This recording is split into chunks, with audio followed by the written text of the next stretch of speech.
Okay, so I have decided today to make a video challenging my top 5 anxious thoughts.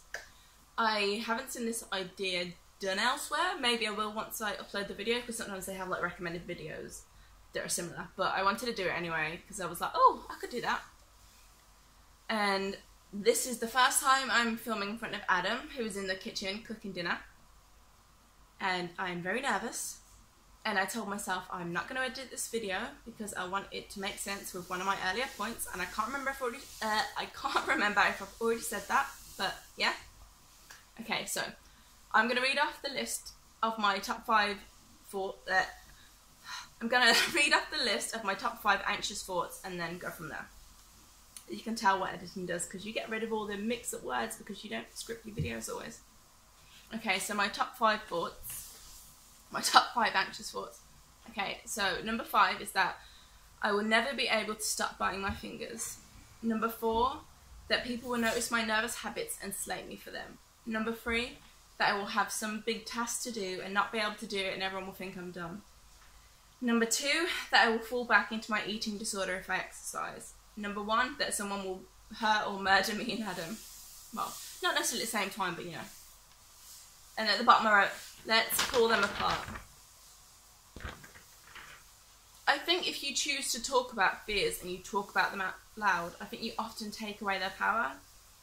And so I really dug into my mind and I was like, okay, what if you had to choose 5 things that you constantly kind of think about or that are the most important to you in terms of your brain going, ugh, what are they? And I landed with these. So number 1 is obviously the highest one, number 5 is the lowest. Even though, yeah. Okay, so number 5. That I will never be able to stop biting my fingers. Since as young as I can remember, I have bit my fingers. I've bit all the skin around them. They have bled. I've bit the middle parts. I just always have. It was a nervous habit of mine or an anxious habit, and so it was always something that I did to try and feel better, even though it never made me feel better, but I think it was a distraction, especially if they then bled and hurt, because then my brain was like, oh, your fingers hurt, this is something to think about instead of whatever was getting to me before. And so I always have this worry that I'm never going to stop biting them. I always think, okay, well, you know, one day you'll choose to stop biting them for like 2 weeks and then that'll be it. But then in the back of my mind there's always, but what if you never stop? What if you get to 80 something and you're still biting your fingers?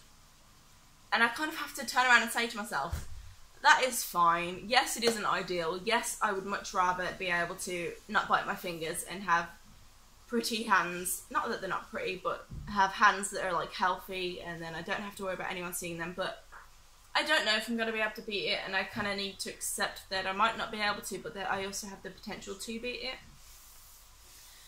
And so, you know, Coral, if you keep biting your fingers forever, it's okay. And if you manage to stop, even if it's for like a month, a year, whatever, that is cool. I'm kind of making this video because I'll rewatch it in future and be like, oh, have my anxious thoughts changed, blah, blah, blah, blah, blah. Okay, 4, that people will notice my nervous habits and slate me for them.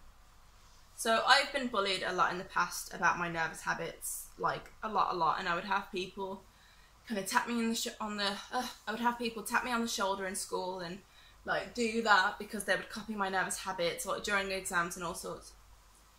And over the years, even though people are generally nicer than they are in school, like people tend to be more respectful and just more decent as you age, I generally believe.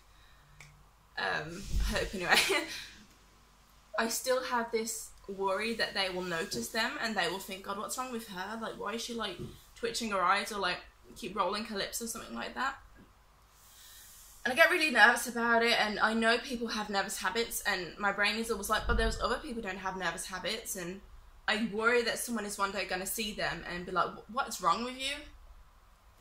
But the reality is, I had that all through school, and I still got through school. I still made it through. If someone did point them out, yeah, it's crappy, but it is what it is. I've suffered with them forever, and I probably will suffer with them forever and ongoing.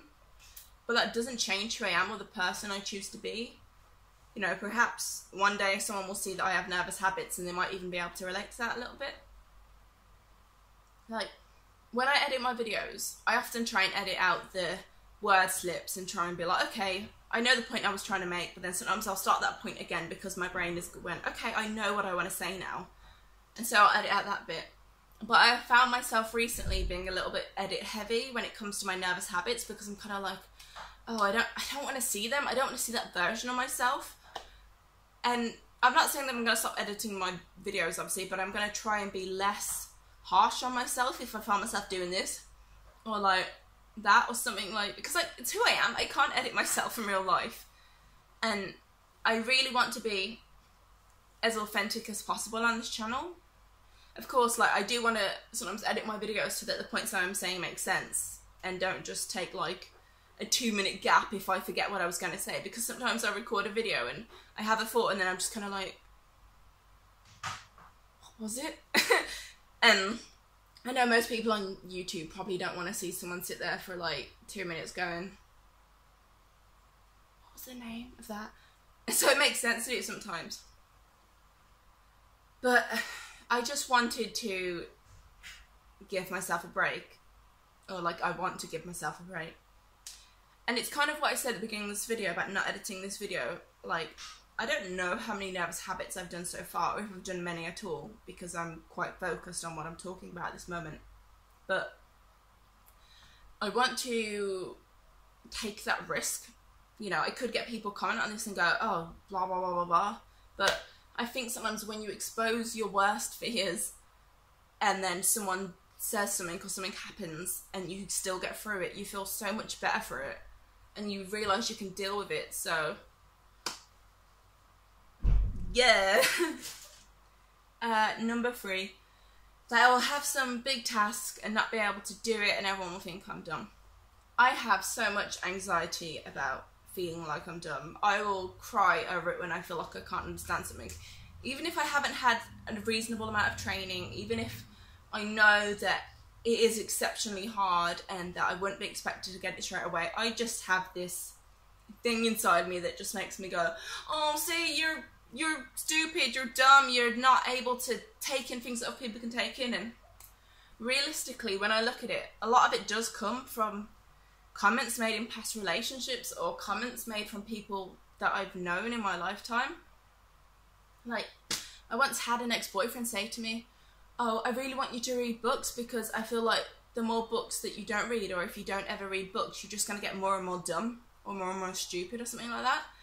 And that stuck with me, and like, even now, I know that he wasn't the person for me, especially if he was going to say stuff like that to me, but it still lingers in your mind. Like, that's not the only comment, obviously, but that's one of the things that makes you be like, oh god, I'm dumb, I can't understand stuff. But I've been challenging my fears so much this year, and I've been reading so many more things. Like, I started this book yesterday, and I'm already 20 pages in, and I know 20 pages doesn't sound like a lot, but years ago I would have cried trying to read the first 20 pages of a book, because I would have just had all this built-up anxiety that I wasn't even going to be able to read it, because I would just be too worked up in my mind of, oh, what if I read a word and I don't know what the word means, and then I have to go and Google it, and blah, blah, blah. It's like, so what if I have to Google it? Like, today, I was volunteering, and I had been given a task to do by someone who was quite stressed, and they hadn't given me all the details, not intentionally, but they hadn't realised I'd kind of skipped some steps, and for me to not know what to do was reasonable. It was perfectly reasonable, and my logic knew this, and yet I got so worked up over it. And I started crying, and I was kind of like, why am I crying? Like, I'm not even paid to care this much. Like, not that I'm trying to get paid or anything, but I get so emotionally involved and upset when I think it's because I'm dumb. And I don't know why, and I've tried to look it up. I've been like, fear of being dumb, and I can never find anything, so I don't know if it's something that anyone else, like, suffers with to the extent that I do. It probably is. They probably do. But yeah, like, so what if someone thought I was dumb? Like, what does that change about me? That doesn't change the way I choose to be with people, the way I look after myself, the way I choose to try and influence the world, how I am with my partner, how I look after our apartment, or like, all these things aren't changed by if someone were to think, oh, that girl's an idiot, or that girl's stupid. Like, just because someone has an opinion on me, it doesn't mean that the rest of my world falls apart. And I think it's really important to remind myself of that, or remind other people of that, that even if someone goes, oh, you're fat, it doesn't mean that your world is changed all of a sudden. God, part of me is like, how are you speaking and not having gaps? I feel like I normally have more gaps when I record, but perhaps because I'm intent on not having gaps that I have like less gaps. Anyway, this is a bit of a tangent, if that's the right word for it. But anyway, number 2, what did you know? That I will fall back into my eating disorder if I exercise. So I had an eating disorder somewhat, well, I say somewhat, I had an eating disorder in the past, and if I think about it, I was probably about 18 or so at the time. Yeah, about 17, 18 when I had the eating disorder. And it came at a point when I had been exercising and eating healthy for a long period of time, and then in the kind of last 10 pounds or whatever of my weight loss, get healthier journey, it developed. I managed, nervous habits, whatever. I managed to eventually come out of that. But ever since, I've just had this fear about exercising again and becoming obsessed with exercise. Because not the main side of my eating disorder, but a big part of it was that I was going to the gym and exercising for like 5 hours a day, which was obviously not good, and then eating, 400 calories or less, and just practically trying to kill myself. Or, maybe I would have if I'd have carried on that way. Oh, my nose is really itching because I'm sweating, which is making my nose itch. Nervous habits for your entertainment or understanding, whatever way you want to look at it. She has to sing in every video. Yeah, so I've had this, stop itching. I've had this fear about exercising, and I've signed up to the gym multiple times since my eating disorder. And I've got into it, and there's always a little part of me that's like, oh, but what if this, what if that, what if you go back into eating disorder? And so I've kind of eventually discouraged myself. But then I've tried to live in the mindset of, oh, love yourself the way you are, which I think is definitely true. But then I have not looked after my body physically the way I would want to, because I've been too scared of an eating disorder. And I'm like, it's not loving myself if I kind of hide away from all exercise, because I don't want that risk. Like, it's much better for me to try and overcome that fear and approach it and be like, no.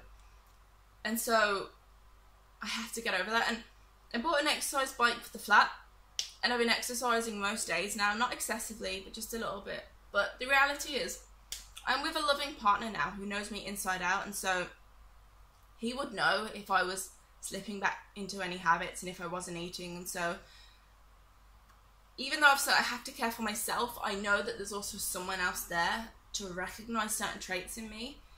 And so I want to be able to exercise and push through this time and not go back at some point, not kind of go 2 months in and then be like, okay, I'm too scared now. So this is like my oath that I will get fit and healthy. I will look after myself mentally, physically, and it'll be okay. And if I do somehow slip back into an eating disorder, I have the wonderful baby son in the kitchen to help me fix myself again. So he's great, and he's like washing dishes and doing bits and bobs. But I'm like, oh my god, Adam can hear me talking right now. And normally I would be like, babe, go out of the room, but I'm trying to be brave, because that's one of my worries, is recording videos in front of other people. But it didn't make the top 5, so where was I? Okay, number 1, that someone will hurt or murder either myself, Adam, or someone I know. I worry about this a crazy amount. Like, I don't know how much other people worry about this, but almost every single person in the street, in my brain, has the potential to hurt me. And I know that it's true, but like, I'll be walking to the park or somewhere on a sunny day, and I will see one person and be like, hope they don't choose to run up and stab me. Hope they don't, like, come and shoot me, and all these unreasonable things that are probably very likely not going to happen. Like, you're more likely to die in a car crash than you probably are to get murdered. I don't know. I haven't looked at the statistics on it, but looking up the statistics would be the worst thing I could probably do for myself. But I spend such an unnecessary amount of time worrying about that. But the thing is, you can't predict life, and you never know what's going to happen. You know, technically I do have that risk in the world, but I also have the risk to be happy and to live till I'm 80, and I don't know why I'm doing this as if there's like bubbles of information here. I mean, I'm not going to edit this video, so can we just pretend there's a bubble here that says like endless possibilities and a bubble here that says death? Because we all gotta die one day. Don't want it to be soon. Probably won't be soon, and I probably shouldn't use the word probably because it's like probably 99.9% whatever that, you know. Oh, this is getting depressing. But I don't want to obsess over it the amount I do. But yeah, I don't know. I don't know how I deal with that one, but probably not gonna get murdered. Every person in the street isn't out to get me. And if I walk home at night, yeah, it's more risky, but I'm probably gonna survive. I watch Ajahn Brahm, and he tells a story about someone saying, oh, you know, every day people die, and I'm gonna like cut this really short, and blah blah blah blah blah blah blah blah, insert story here. He says, like, yes, it's true, people do die every day, but think of the people that wake up every single day and live. And I think it's very easy to look at one or the other. Not one or the other. I think it's very easy to look at the negative side of, oh, people die every day, but, you know, many more people live every day, so, Coral, get over it. It's not that big of a deal. You'll probably be fine. You'll probably be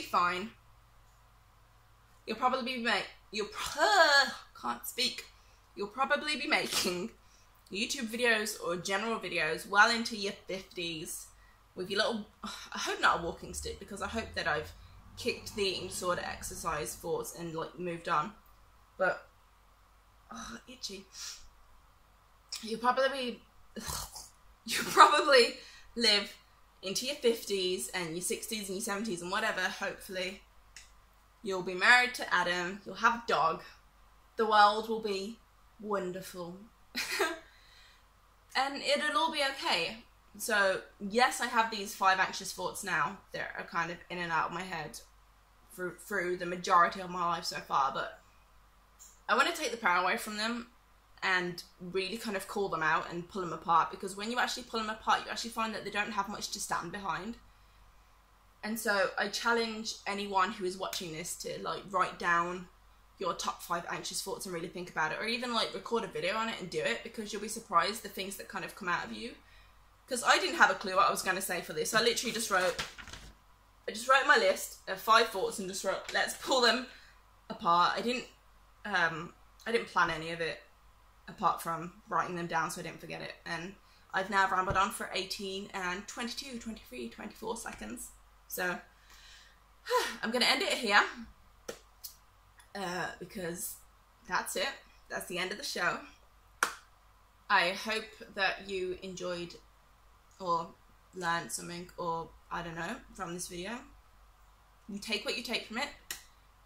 I say thank you to Adam for trying to be as quiet as possible in the background, but you know, you don't always have a perfect environment to film in, and that is okay. And yeah, until next time, bye. I don't know why I do that. I do that because Adam said it was like my catchphrase, and now it just ends up in a lot of videos.